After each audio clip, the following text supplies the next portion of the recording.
Hi hello friends, welcome to the G K smart circle YouTube channel.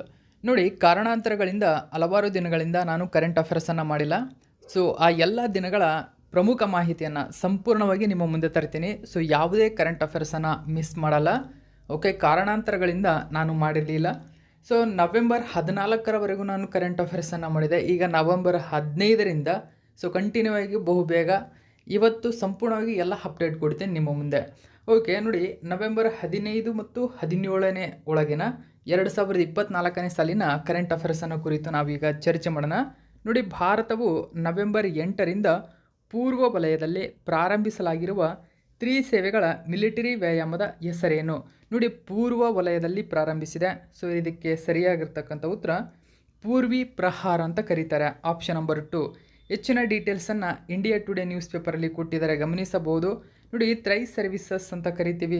So Purvi ಪ್ರಹಾರ ಎಂಬತಕ್ಕಂಥದ್ದನ್ನು ನೀವು ಇಲ್ಲಿ ಗಮನಿಸಬಹುದು. ಪೂರ್ವಿ ಪ್ರಹಾರ ಒಂದು ಎಕ್ಸಸೈಸ್ ಆಗಿದೆ. ಹಾಗಾದರೆ ನೋಡಿ, ಪೂರ್ವ ಲಡಾಖ್ನಲ್ಲಿ ಭಾರತ ಮತ್ತು ಚೀನಾದ ಪಡೆಗಳ ನಡುವಿನ ವಿಘಟನೆಯ ನಂತರ ಪೂರ್ವ ವಲಯದಲ್ಲಿ ನವೆಂಬರ್ 8, 2024ರಂದು ಪೂರ್ವಿ ಪ್ರಹಾರ್ ಎಂಬ ಹೆಸರಿನ ಪ್ರಮುಖ ತ್ರಿಸೇವಾ ಮಿಲಿಟರಿ ವ್ಯಾಯಾಮವನ್ನು ಪ್ರಾರಂಭಿಸಲು ಭಾರತವು ಸಿದ್ಧವಾಗಿದೆ. ನೋಡಿ, ಇದೊಂದು ಮಿಲಿಟರಿ ವ್ಯಾಯಾಮವಾಗಿದೆ. ಈ ವ್ಯಾಯಾಮವು ಸೈನ್ಯ, ನೌಕಾಪಡೆ ಮತ್ತು ವಾಯುಪಡೆಗಳನ್ನು ಒಳಗೊಂಡಿರುತ್ತದೆ. ಅವರ ಯುದ್ಧ ಸನ್ನದ್ಧತೆ ಮತ್ತು ಕಾರ್ಯಾಚರಣೆಯ ಸಿನರ್ಜಿಯನ್ನು ಇಲ್ಲಿ ಪ್ರದರ್ಶಿಸಲಾಗುತ್ತದೆ. ನೆಕ್ಸ್ಟ್ 2ನೇ ಕ್ವಶನ್ ನೋಡೋಣ. ಇತ್ತೀಚೆಗೆ ನಿಧನರಾದ ದೀನನಾಥ್ ಬಾತ್ರಾ ಭಾರತದಲ್ಲಿ ಕೆಳಗಿನ ಯಾವ ಕ್ಷೇತ್ರದಲ್ಲಿ ಗಣನೀಯ ಸಾಧನೆ ಮಾಡಿದ್ದಾರೆ? ನೋಡಿ, ದೀನನಾಥ್ ಬಾತ್ರಾ ಇತ್ತೀಚೆಗೆ ನಿಧನ ಹೊಂದಿದ್ದಾರೆ. ಅವರು ಭಾರತದ ಪ್ರಖ್ಯಾತ ಶಿಕ್ಷಣ ತಜ್ಞರಾಗಿದ್ದಾರೆ. ಆಪ್ಷನ್ ನಂಬರ್ 2 ಸರಿಯಾಗಿದೆ. ಡೀಟೇಲ್ಸನ್ನು ನೀವು ಇಲ್ಲಿ ಗಮನಿಸಬಹುದು. ಇದನ್ನು ಕೂಡ ಇಂಡಿಯಾ ಟುಡೇ ನ್ಯೂಸ್ ಪೇಪರಲ್ಲಿ ಕೊಟ್ಟಿದ್ದರು. ಸೊ ನೋಡಿ, ಎಜುಕೇಷನಿಸ್ಟ್ ಅಂತ ಕರಿತೀವಿ. ಸೊ ದೀನನಾಥ್ ಬಾತ್ರಾ ನಿಧನರಾಗಿದ್ದಾರೆ. ಈ ಒಂದು ಮಾಹಿತಿ ನ್ಯೂಸ್ ಪೇಪರಲ್ಲಿ ಕೊಟ್ಟಿದ್ದರು. ಸೊ ಇಲ್ಲಿ ಭಾರತೀಯ ಶಿಕ್ಷಣವನ್ನು ಪ್ರತಿಪಾದಿಸುವ ಶಿಕ್ಷಣ ತಜ್ಞರಾಗಿದ್ದರು ಇವರು. ಸೊ ಬಾತ್ರಾ ಮೌಲ್ಯಾಧಾರಿತ ಮತ್ತು ಭಾರತ ಕೇಂದ್ರಿತ ಪಠ್ಯಕ್ರಮದ ವಕೀಲರಾಗಿದ್ದರು. ನೋಡಿ, ಗಮನಿಸಿ, ಮೌಲ್ಯಾಧಾರಿತ ಮತ್ತು ಭಾರತ ಕೇಂದ್ರಿತ ಪಠ್ಯಕ್ರಮ ಅಂದರೆ ಸ್ಕೂಲ್ ಕಾಲೇಜುಗಳಲ್ಲಿ ಸೊ ಯಾವ ರೀತಿ ಪಠ್ಯಕ್ರಮ ಇರಬೇಕು ಎಂಬುದರ ಪ್ರಮುಖ ವಕೀಲರಾಗಿದ್ದರು. ಸೊ ಇವರ ಪ್ರಮುಖ ಪಾತ್ರ 2020ರಲ್ಲಿ ಜಾರಿಗೆ ಬಂದಂತಹ ರಾಷ್ಟ್ರೀಯ ಶಿಕ್ಷಣ ನೀತಿ ರೂಪಿಸುವಲ್ಲಿ ಇದೆ. ಸೊ ಪ್ರಮುಖ ಪಾತ್ರ ಅವರು ಗಮನಿಸಬಹುದು. ಅಷ್ಟೇ ಅಲ್ಲದೆ ಶಿಕ್ಷಾ ಸಂಸ್ಕೃತಿ ಉತ್ಥಾನ ನ್ಯಾಶ್ ಎಂಬತಕ್ಕಂಥ ಒಂದು ಸಂಘಟನೆಯನ್ನು ಸ್ಥಾಪನೆ ಮಾಡ್ತಾರೆ. ಭಾರತದಲ್ಲಿ ಅದು ಶಿಕ್ಷಣ ಸುಧಾರಣೆಗೆ ಕೊಡುಗೆ ನೀಡಿದೆ. ಅವರು ಶಿಕ್ಷಾ ಬಚಾವೋ ಆಂದೋಲನ ಸಮಿತಿಯನ್ನು ಮುನ್ನಡೆಸಿದರು. ಶಿಕ್ಷಣದಲ್ಲಿ ಭಾರತೀಯ ಮೌಲ್ಯಗಳ ಮಹತ್ವವನ್ನು ಪ್ರಚಾರ ಮಾಡಿದರು ಕೂಡ. ನೆಕ್ಸ್ಟ್ 3ನೇ ಕ್ವಶನ್ ನೋಡೋಣ. ಇತ್ತೀಚೆಗೆ ಸುಪ್ರೀಂ ಕೋರ್ಟ್ 1967ರಲ್ಲಿ ನೋಡಿ S Aziz Basha versus Union of India ತೀರ್ಪನ್ನು ರದ್ದುಗೊಳಿಸಿದೆ. ನೋಡಿ, 1967ರಲ್ಲಿ ಸುಪ್ರೀಂ ಕೋರ್ಟ್ ಜಾರಿಗೆ ತಂದು ಸಿಂಧು ಮಾಡಿದ್ದಂತಹ S Aziz Basha versus Union of India ತೀರ್ಪನ್ನು ರದ್ದುಗೊಳಿಸಿದೆ. ಅದು ಅಲಿಗಢ್ ಮುಸ್ಲಿಂ ವಿಶ್ವವಿದ್ಯಾಲಯವನ್ನು ಕೇಂದ್ರೀಯ ವಿಶ್ವವಿದ್ಯಾಲಯವಾಗಿದ್ದರೂ ಅಲ್ಪಸಂಖ್ಯಾತ ಸಂಸ್ಥೆಯಾಗಿ ವರ್ಗೀಕರಿಸಬಹುದು ಎಂದು ದೃಢಪಡಿಸಿತು. ಇದನ್ನು ಭಾರತೀಯ ಸಂವಿಧಾನದ ಯಾವ ವಿಧಿ ಹಾಗಾದರೆ ಖಚಿತಪಡಿಸುತ್ತದೆ ಎಂಬುದನ್ನು ತಿಳಿಸಿ. ಸರಿಯಾದಂಥ ಉತ್ತರ ನೋಡಿ, ಆಪ್ಷನ್ ನಂಬರ್ 4 ಗಮನಿಸಿ. ನೋಡಿ, ವಿಧಿ 30ರ ಪ್ರಕಾರ ಸೊ ಅಲ್ಪಸಂಖ್ಯಾತ ಶಿಕ್ಷಣ ಸಂಸ್ಥೆಗಳನ್ನು ಘೋಷಣೆ ಮಾಡಬಹುದು ಎಂಬತಕ್ಕಂಥ ಮಾಹಿತಿ ಇರತಕ್ಕಂಥದ್ದು. ಸೊ ಇದರಡಿ ಸುಪ್ರೀಂ ಕೋರ್ಟ್ ಈ ನಿರ್ಧಾರವನ್ನು ಕೈಗೊಂಡಿದೆ. ಹಾಗಾದರೆ ಏನಿದೆ ಮಾಹಿತಿ ನ್ಯೂಸ್ ಪೇಪರ್ ಪ್ರಕಾರ ಅಂತ ನಾವು ನೋಡೋಣ. ಇತ್ತೀಚೆಗೆ ಅಲಿಗಢ್ ಮುಸ್ಲಿಂ ವಿಶ್ವವಿದ್ಯಾಲಯವನ್ನು ಅಲ್ಪಸಂಖ್ಯಾತರ ಸಂಸ್ಥೆ ಎಂದು ವರ್ಗೀಕರಿಸಬಹುದು ಎಂದು ಸುಪ್ರೀಂ ಕೋರ್ಟ್ ಇದೀಗ ತೀರ್ಪು ನೀಡಿದೆ. ನೋಡಿ, ಅಲ್ಪಸಂಖ್ಯಾತರು ಅಂದರೆ ಮುಸ್ಲಿಂ ಅಷ್ಟೇ ಅಲ್ಲದೆ ವಿವಿಧ ಜಾತಿಗಳು ಕೂಡ ಬರ್ತವೆ. ಸೊ ಈಗ ಅಲ್ಪಸಂಖ್ಯಾತ ಸಂಸ್ಥೆ ಎಂದು ವರ್ಗೀಕರಿಸಬಹುದು ಎಂದು ಹೇಳಿದೆ. ಅಲ್ಪಸಂಖ್ಯಾತರ ಸ್ಥಾನಮಾನದ ವರ್ಗೀಕರಣವು ಸಂಸ್ಥೆಯನ್ನು ಸ್ಥಾಪಿಸುವುದರ ಮೇಲೆ ಆಧಾರಿತವಾಗಿದೆ ಎಂದು ನ್ಯಾಯಾಲಯ ತನ್ನ ಇಂದಿನ ತೀರ್ಪನ್ನು ರದ್ದು ಮಾಡಿದೆ. ಅಲ್ಪಸಂಖ್ಯಾತರ ಹಕ್ಕುಗಳನ್ನು ಉಲ್ಲಂಘಿಸದೆ ಸರ್ಕಾರವು ಅಲ್ಪಸಂಖ್ಯಾತ ಸಂಸ್ಥೆಗಳನ್ನು ನಿಯಂತ್ರಿಸಬಹುದಾಗಿದೆ. ಎಎಂಯುನ ಅಲ್ಪಸಂಖ್ಯಾತ ಸ್ಥಾನಮಾನವನ್ನು ದೃಢಪಡಿಸುವ 1967ರ ತೀರ್ಪನ್ನು ಇದೀಗ ಸುಪ್ರೀಂ ಕೋರ್ಟ್ ರದ್ದುಪಡಿಸಿದೆ. ಯಾವ ವಿಧಿಯ ಪ್ರಕಾರ? ಭಾರತ ಸಂವಿಧಾನದ 30ನೇ ವಿಧಿ ಧಾರ್ಮಿಕ ಮತ್ತು ಭಾಷಾ ಅಲ್ಪಸಂಖ್ಯಾತರಿಗೆ ಶಿಕ್ಷಣ ಸಂಸ್ಥೆಗಳನ್ನು ಸ್ಥಾಪಿಸಲು ಮತ್ತು ನಿರ್ವಹಿಸಲು ಹಕ್ಕನ್ನು ನೀಡುತ್ತದೆ. ಅಲ್ಪಸಂಖ್ಯಾತ ಪದವನ್ನು ಸಂವಿಧಾನದಲ್ಲಿ ಸ್ಪಷ್ಟವಾಗಿ ವ್ಯಾಖ್ಯಾನಿಸಲಾಗಿಲ್ಲ. ಆ ಕಾರಣಕ್ಕಾಗಿ ಸುಪ್ರೀಂ ಕೋರ್ಟ್ ಆಗಾಗ ಇದನ್ನು ತಿದ್ದುಪಡಿ ಮಾಡ್ತಾ ಇರುತ್ತೆ, ಗಮನಿಸಿ. ನೆಕ್ಸ್ಟ್ ನಾವು 4ನೇ ಕ್ವಶನ್ ನೋಡೋಣ. ಭಾರತ ಆಸ್ಟ್ರೇಲಿಯಾ ನಡುವಿನ ಜಂಟಿ ಮಿಲಿಟರಿ ವ್ಯಾಯಾಮ ಆಸ್ಟ್ರೋ ಹಿಂಡ್ನ 3ನೇ ಆವೃತ್ತಿಯು ನವೆಂಬರ್ 2024ರಲ್ಲಿ ಕೆಳಗಿನ ಯಾವ ಸ್ಥಳದಲ್ಲಿ ಪ್ರಾರಂಭವಾಯಿತು? ಸರಿಯಾದಂಥ ಉತ್ತರ ಆಪ್ಷನ್ ನಂಬರ್ 1 ಮಹಾರಾಷ್ಟ್ರದ ಪುಣೆಯಲ್ಲಿ. ನೋಡಿ, ಪುಣೆಯಲ್ಲಿ ಆರಂಭವಾಗಿದೆ 3ನೇ ಆವೃತ್ತಿಯ ಆಸ್ಟ್ರೋ ಇಂಡ್.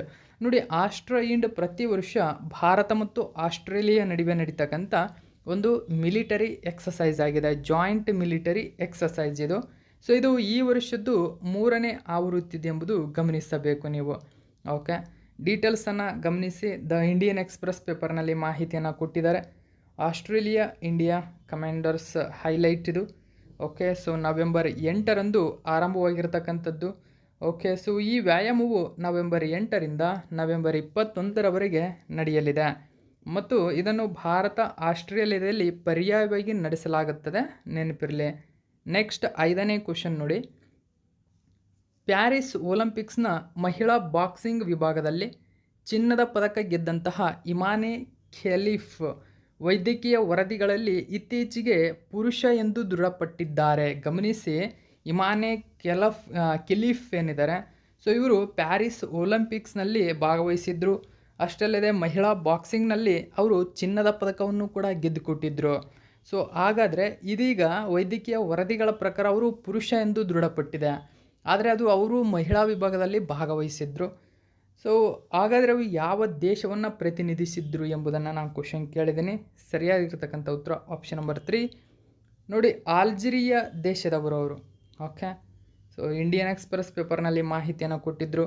ಸೊ ನೋಡಿ, ಇಮಾನೆ ಖಲೀಫ್ ಅಂತ ಕರೀತಾರೆ. Who won gold at Paris Olympics. So confirmed as A man in leaked medical reports. So medical report ಬಂದ ನಂತರ ಅವರು ಮ್ಯಾನ್ ಎಂಬತಕ್ಕಂಥ ಡೀಟೇಲ್ಸ್ ಸಿಕ್ಕಿರತಕ್ಕಂಥದ್ದು, ಕಾರಣಕ್ಕಾಗಿ ನ್ಯೂಸ್ ಪೇಪರಲ್ಲಿತ್ತು. ಸೊ ಅವರು ಯಾವ ದೇಶದವರು ಅಂತ ಕೇಳಿದರೆ ಆಲ್ಜೀರಿಯಾ ಬಾಕ್ಸರ್ ಆಗಿದ್ದರು. ಇದು ಕೂಡ ನಿಮಗೆ ನೆನಪಿರಲಿ. ನೆಕ್ಸ್ಟ್ 6ನೇ ಕ್ವಶನ್ ನೋಡಿ. ಇತ್ತೀಚೆಗೆ ಸುದ್ದಿಯಲ್ಲಿದ್ದ ಮಿಲಿಮೀಟರ್ ವೇವ್ ಟ್ರಾನ್ಸ್ಸಿವರ್ನ ಪ್ರಾಥಮಿಕ ಉದ್ದೇಶವೇನು?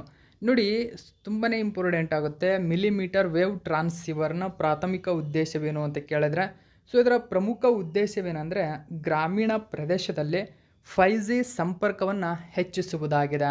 ನೋಡಿ, ಗ್ರಾಮೀಣ ಪ್ರದೇಶಗಳಲ್ಲಿ 5G ಸಂಪರ್ಕವನ್ನು ಹೆಚ್ಚಿಸುವ ಉದ್ದೇಶದಿಂದಾಗಿ ಸೊ ಈ ಮಿಲಿಮೀಟರ್ ವೇವ್ ಟ್ರಾನ್ಸ್ಸಿವರನ್ನು ಅಭಿವೃದ್ಧಿಪಡಿಸಲಾಗಿದೆ.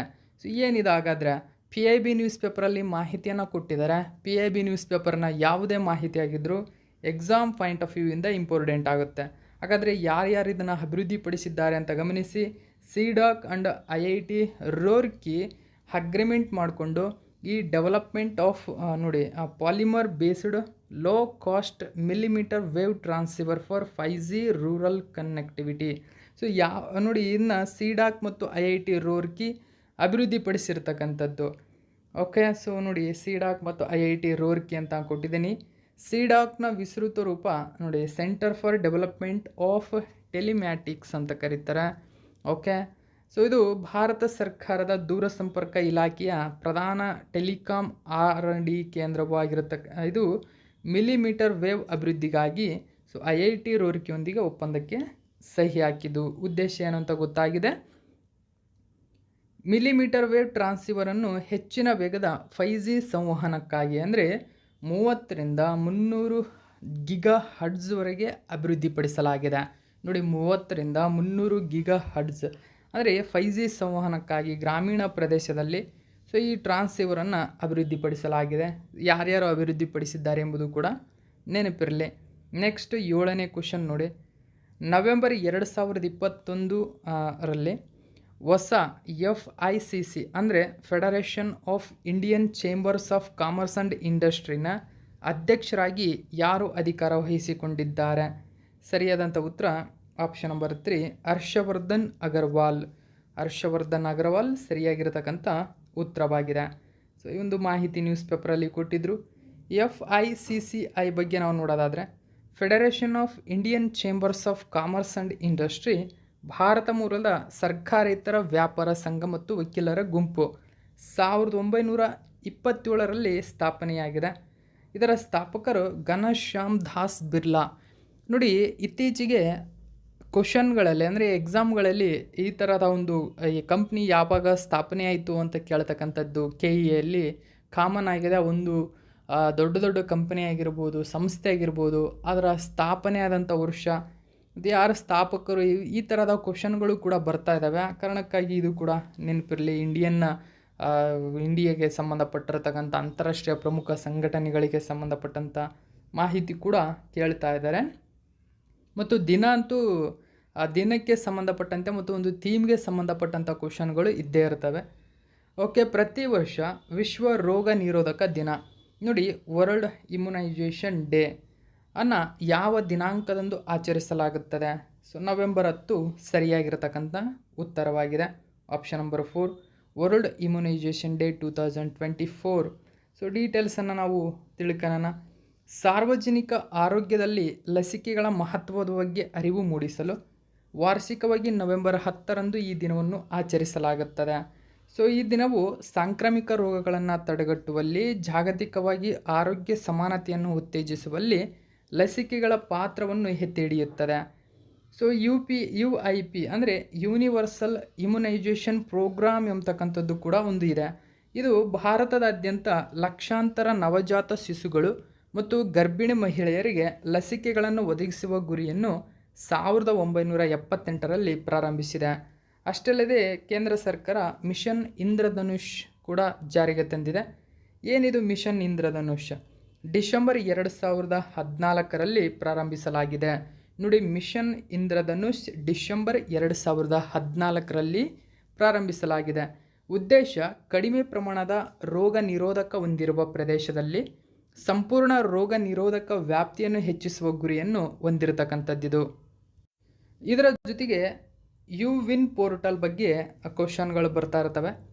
ಇದು ಭಾರತದಲ್ಲಿ ಗರ್ಭಿಣಿಯರು ಮತ್ತು ಮಕ್ಕಳಿಗೆ ವ್ಯಾಕ್ಸಿನೇಷನ್ ದಾಖಲೆಗಳನ್ನು ನಿರ್ವಹಿಸಲು ಮತ್ತು ಟ್ರ್ಯಾಕ್ ಮಾಡಲು ಡಿಜಿಟಲ್ ವೇದಿಕೆಯನ್ನು ಪ್ರಾರಂಭಿಸಲಾಗಿದೆ ಇದರಡಿ. ನೆಕ್ಸ್ಟ್ 9ನೇ ಕ್ವಶನ್ ನೋಡೋಣ. ನವೆಂಬರ್ 2024ರಲ್ಲಿ ನೀರಜ್ ಚೋಪ್ರಾ ತನ್ನ ಹೊಸ ಕೋಚ್ ಎಂದು ಯಾರನ್ನು ಘೋಷಿಸಿದ್ದಾರೆ? ನೋಡಿ, ನೀರಜ್ ಚೋಪ್ರಾ ಸೊ ತನ್ನ ಹೊಸ ಕೋಚನ್ನಾಗಿ ಜಾನ್ ಜೆಲೆನ್ಸ್ನಿ ಅವರನ್ನು ಘೋಷಣೆ ಮಾಡಿದ್ದಾರೆ. ಸೊ ನ್ಯೂಸ್ ಪೇಪರಲ್ಲಿ ಮಾಹಿತಿ ಕೊಟ್ಟಿದ್ದರು, ಜಾನ್ ಜೆಲೆನ್ಸ್ನಿ ಅಂತ ಕರಿತೀವಿ.